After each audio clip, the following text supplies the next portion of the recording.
Hello and welcome. I have Mehak Raswant with me. Congratulations, Mehak, for qualifying the exam in the subject of management in December 2019. How are you feeling about this success? Thank you so much. I'm feeling really happy and I'm glad that I could make my parents proud. So, yes, I'm really happy about it. Tell us more about yourself. Where are you from? Where do you live? And where did you get your education from? I am from Suratgarh, Rajasthan, and I've completed my graduation, that was BCom in accounting and taxation, and my MBA in specialized in HR. And right now I'm pursuing my PhD from the IIS University, Jaipur. That's amazing. So you're already enrolled for your PhD. That's a dream for so many people. So, diving right into your preparation strategy. So, you were freshly passed out in 2019. You had everything fresh in your mind. Still, you say you did not qualify in the first attempt. So, tell us about that journey. What mistakes you think, according to you, were you making when you could not qualify, and what changed in your strategy in December 2019 exam when you finally did it?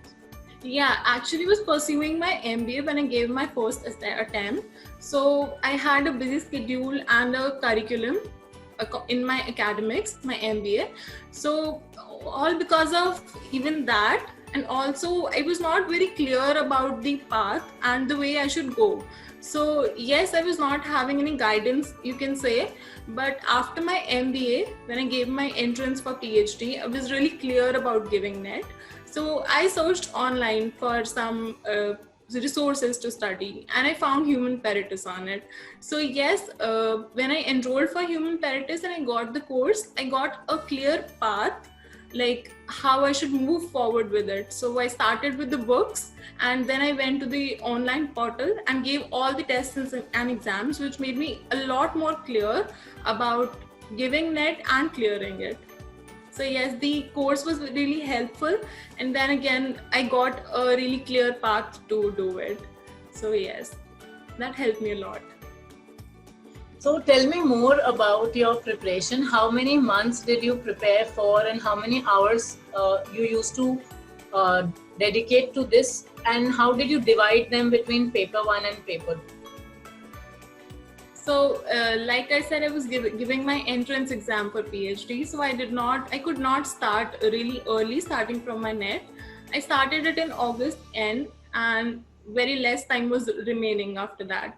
So I started with paper 1 because that was my weak point. I couldn't do good in maths.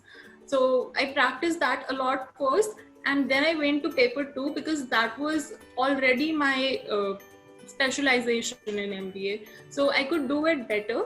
So that's why I picked up paper 2 after that.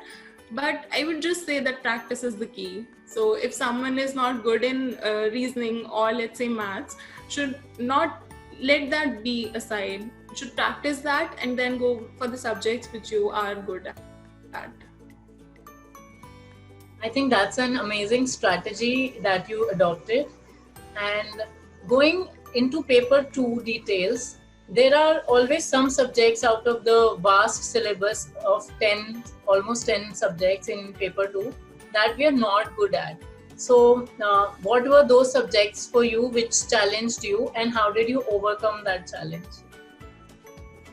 Yeah, so subjects like financial management, accounting. So those are the subjects you need to focus upon more because those are practical subjects. Other than that, I chose a strategy because right before the exam, I guess Human Peritus helps you in just finding out what subjects carries more marks. So yes, I took on to that strategy and I focused on those subjects which carry more marks so that I can score more. And obviously I was not good at some subjects, like I said, financial management. So I started them first. I was trying to be good at them. Great. So, talking about UGC NET and preparation, what kind of opportunities this exam opened up for you? If you can discuss that with the aspirants, it will be very useful for them. Yeah. So my only focus for clearing NET was to go into a teaching line. So yes, after clearing NET, I was so confident about my resume, so that I went into institutions and I could just apply over there. So that was the main feather to my resume. You can say that I used that to apply there confidently. But yes, due to Corona, we all know that right now opportunities are not really available, but I'm still looking forward to it. That's amazing. Teaching is a very noble profession and very satisfying at that. And we wish you all the best for whatever you have in store for your future. And it was a pleasure speaking with you. And thank you so much for taking out time and sharing these tips with us.